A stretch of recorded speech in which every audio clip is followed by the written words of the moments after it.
right now, our commander-in-chief is not in command. The free world deserves better than a dithering and diminished leader. America deserves leaders who recognize that secure borders, stable prices, safe streets, and a strong defense are actually the cornerstones of a great nation. Republican response from junior senator from Alabama, Katie Britt. She is 42 years old. She is a former chief of staff for one of the previous senators from Alabama, Richard Shelby. This is the job that the senators from the Republican Party have given her. Caitlin Collins, fellow University of Alabama graduate.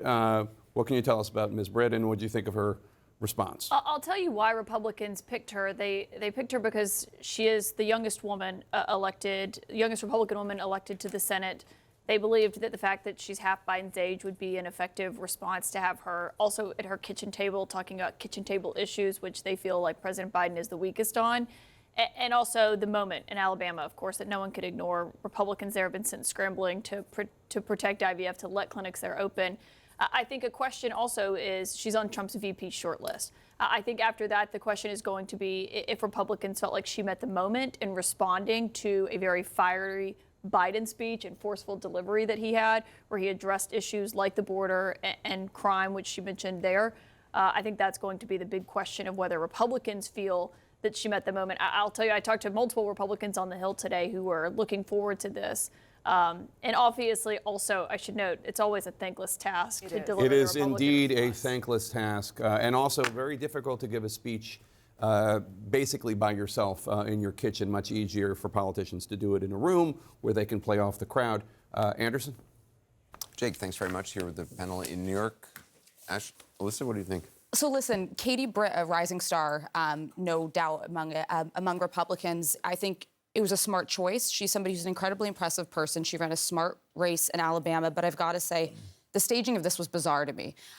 Women can be both wives and mothers and also stateswomen. So to put her in a kitchen, not in front of a podium or in the Senate chamber where she was elected after running a hard-fought race, I think fell very flat and was confusing to some women watching it. I think that was a missed opportunity. I think her focus on the border, on the economy, that's what Republicans wanted to hear. The substance of her remarks, great. The staging, just very, very bizarre. Yeah. I want to play two sound bites from President Biden's address where I think some of the key moments was, and we talked about this, he had done this in the last State of the Union, where he was sort of trying to elicit a response from Republicans. One is on tax cuts, one's on immigration. Let's play those back to back. January 6th lies about the 2020 election and the plots to steal the election posed a gravest threat to U.S. democracy since the Civil War. But they failed. America stood.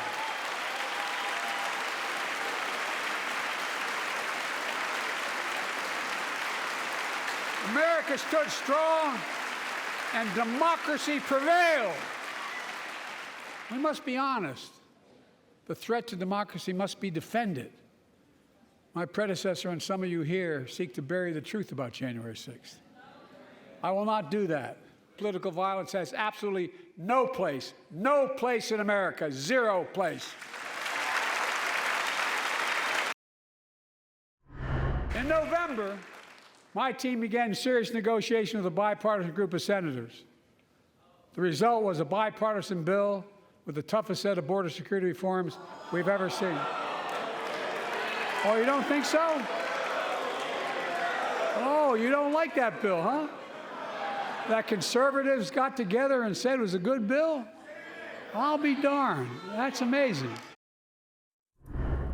That was some of, we played the wrong side for the first, but then that was some of his. Do you think that was effective, David?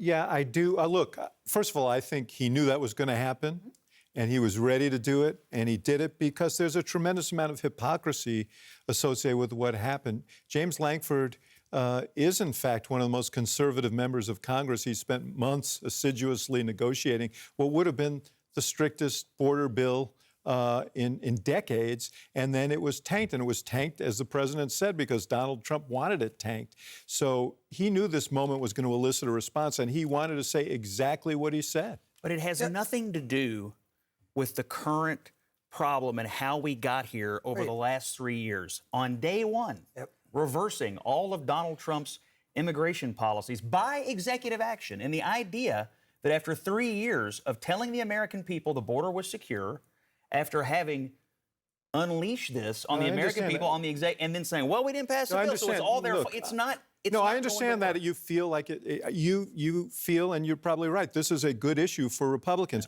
but the public actually wants answers to it. This was an answer, and Trump tanked it. Do you think the public believes Joe Biden has the answers? I think the public believes that the bill, I think if they saw the details of the bill and its particulars, they would say, yeah, those are good things and we ought to do that. And in fact, you would have said that too if you were if you were asked about this before it became an issue that Trump pulled the ripcord on. Scott, the whole time Joe Biden has been president, people have been saying he's cowering to the left. He's too progressive. On an issue that Republicans say they care about, he presented one of the most conservative bills possible.